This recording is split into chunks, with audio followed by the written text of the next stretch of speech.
पूछा है कि हम पूजा करते हैं, प्रार्थना करते हैं, तो क्या ये सब व्यर्थ है? समुद्र में एक नाव थी, बहुत यात्री उस नाव पर थे, एक फकीर भी था। नाव किनारे के करीब करीब पहुंचने को थी। आशा थी कि सुबह होते होते नाव किनारे से लग जाएगी, लेकिन आधी रात भयंकर तूफान आ गया और नाव डगमगाने लगी और पानी के थपेड़े भीतर पानी फेंकने लगे और हवाएं पागल हो गईं और रास्ता भटक गया और मल्लाह चिंतित हो गए। और आधी रात को सारे यात्री जग गए, हाथ जोड़कर घुटने टेककर आकाश की तरफ प्रार्थना करने लगे कि हे परमात्मा हमें बचाओ। और उस प्रार्थनाओं में कहने लगे कि अगर हम बच गए तो इतना दान करेंगे, अगर बच गए तो तीर्थ हो आएंगे, अगर बच गए तो ऐसा करेंगे वैसा करेंगे। भगवान को आश्वासन भी देने लगे, मनुष्य की भाषा में कहें तो रुष्पत देने लगे, और धर्म की भाषा में कहें तो भगवान के सामने प्रतिज्ञाएं और व्रत लेने लगे कि हम ऐसा करेंगे, हम वैसा करेंगे, मगर हमें बचाओ। वो फकीर था, सारे लोगों ने उससे कहा कि तुम भी प्रार्थना करो, तुम्हारी प्रार्थना वो ज्यादा सुन लेगा क्योंकि तुम फकीर हो, निकट का तुम्हारा संबंध है, तुम्हारी बात जल्दी सुन लेगा। लेकिन वो फकीर अजीब था, वो आंखें बंद किए बैठा रहा और प्रार्थना में सम्मिलित नहीं हुआ।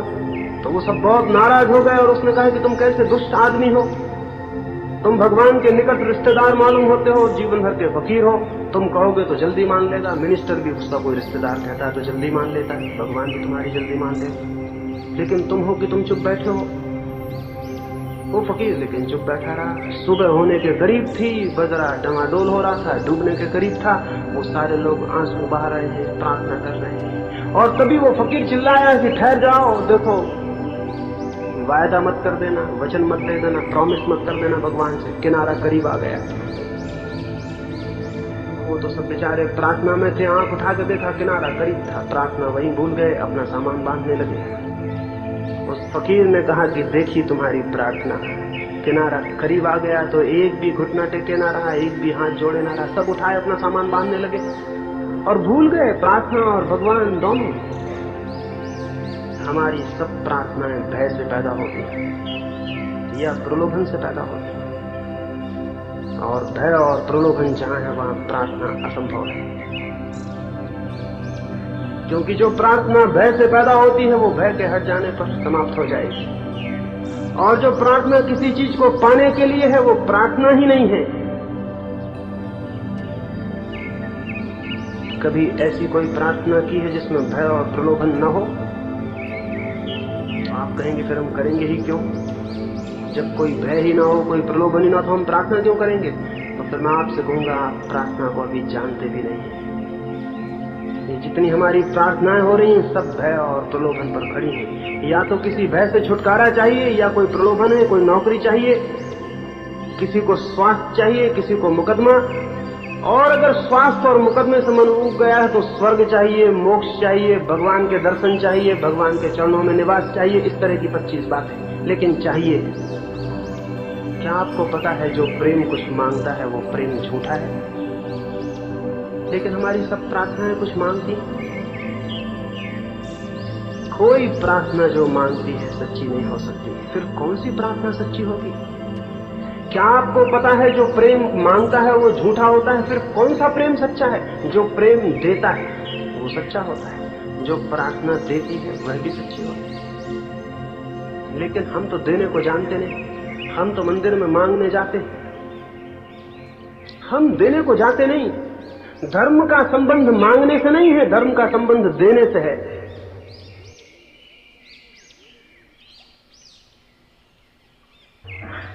एक सुबह एक भिखारी अपने घर के बाहर निकला। निकलते वक्त उसने अपनी झोली में चावल के थोड़े से दाने डाल लिए, जैसा कि सभी समझदार भिखारी हमेशा करते हैं, क्योंकि जिसके द्वार पर भी भीख मांगनी है, अगर उसको पता चल जाए कि इसको किसी और ने भी भीख दी है तो उसको भी देने में आसानी होती है। 2 कारणों से। एक तो उसे ये ख्याल नहीं पैदा होता कि ये मुझको ही मूर्ख बना रहा है, किसी और को भी बना चुका है। दूसरा, ये कोई साधारण भिखारी नहीं है, कोई विशिष्ट भिखारी है, इसको दान मिलता है। मैं किसी अरे गहरे आदमी को नहीं दे रहा हूं, जिसको मिलता है उसको ही दे रहा हूं। तो उस भिखारी ने भी अपने घर से निकलते वक्त अपनी झोली में चावल के दाने डाल लिए और वो दरवाजे पे बाहर निकला। सुबह होने के करीब है, वो गांव में भिक्षा मांगने जाता है। रास्ते पर आया था कि उसे दिखाई पड़ा दूर से राजा का रथ आ रहा है। उसने सोचा कि ये तो बड़ी सौभाग्य की घड़ी है, ऐसा आज तक न हुआ था। और राजा के घर दरवाजे से संतरी वापस लौटा देते थे, कभी भीतर घुसने का मौका नहीं आया। राजा भी उनको भीतर आने देता है जिनसे कुछ मिलने की आशा हो, जिनको देना पड़े उनको कौन भीतर आने देता है। उस भिखारी को तो कभी भीतर घुसने नहीं दिया गया था। आज मौका रास्ते पर ही राजा मिल गया था, तो उसने सोचा आज तो झोली फैला के सामने खड़ा हो जाऊंगा और आज तो मांग ही लूंगा और हमेशा की मुराद पूरी हो जाएगी। वो अपने मन में विचार करने लगा, क्या मांगूं क्या न मांगूं, और सोचता ही था कि रथ आके सामने खड़ा हो गया। राजा नीचे उतरा और भिखारी घबरा के रह गया, उसकी कल्पना में भी न था जो हो गया। राजा ने अपना कपड़ा फैला दिया और कहा कि मुझे कुछ दो। तो भिखारी ने सोचा भी न था कि राजा और अपना वस्त्र फैला देगा, और कभी जीवन में कल्पना भी न की थी कि मुझसे भी कोई मांग लेगा। वो अपनी झोली में हाथ डालता था और बाहर निकाल लेता था। हिम्मत न पड़ती थी कि एक मुट्ठी चावल के दाने दे दूं। देने की कोई आदत न थी, मांगने की ही आदत थी। दिया कभी था ही नहीं, हमेशा मांगा था। कल्पना में भी नहीं सोचा था कि कभी देना पड़ेगा, ऐसा पहाड़ भी सिर पर गिरेगा कि देना पड़े। तो मुट्ठी बांधता था, छोड़ देता था। राजा बोला जल्दी करो, जो भी देना हो दे दो, मैं जाऊं। और आज तो राजा ने कहा कि मैं यही कल्पना करके निकला था कि जो भी मुझे पहले मिल जाएगा उससे कुछ मांग लूंगा। बड़ा गड़बड़ राजा था। आखिर बामुश्किल उसने एक दाने को निकाला, एक दाना चावल का, और राजा की झोली में डाल दिया। राजा बैठा और चल पड़ा। रथ की धूल उड़ती रह गई और उसके मन में पश्चाताप कि एक दाना व्यर्थ ही चला गया। मांगना था वो तो मांग ही नहीं पाए, और एक दाना और व्यर्थ चला गया। उस सांझ दिन भर उसने भीख मांगी, लेकिन मन दुखी रहा। एक दाना खो दिया था। इतनी भिक्षा कभी ना मिली थी, आज पूरी झोली भर गई थी, लेकिन चित्त दुखी था। एक दाना कम था। घर लौटा, पत्नी ने पूछा तो कहा इतने उदास, आज तो झोली पूरी भरी है, इतनी तो कभी ना भरी थी।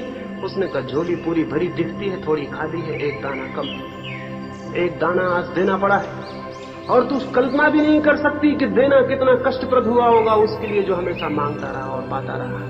मेरे प्राण ही खिसक गए थे, मेरी सांस ठहर गई थी, लेकिन देना पड़ा, मजबूरी में उलझ गया था। उसने अपनी झोली उल्टाई। अब तक तो दुखी था, फिर छाती पीट कर रोने लगा और आंसू उसकी आंखों से झरझर टपकने लगे। झोली उल्टा के देखा और सब दाने तो दाने थे, एक चावल का दाना सोने का हो गया था। और तब वो छाती पीटने लगा और रोने लगा कि मैं कैसा पागल हूं, मैंने सारी झोली राजा को क्यों ना उल्टा दी, तो आज सारे दाने सोने के हो जाते। लेकिन अब तो अवसर निकल गया था, और रोज राजा रथ पर मिलता नहीं सड़क पर। ये तो कहानी है, लेकिन मैं आपसे कहूं, केवल वे ही जीवन के दाने सोने के हो जाते हैं जो हम देते हैं, और जो हम बचा लेते हैं वो मिट्टी के सिद्ध हो जाते हैं। मरते वक्त जब हर आदमी अपनी झोली उल्टा कर देखता है तो पाता है थोड़े से दाने सोने के हो गए हैं जो उसने दिए थे, और बाकी सब दाने मिट्टी के जो उसने पाए।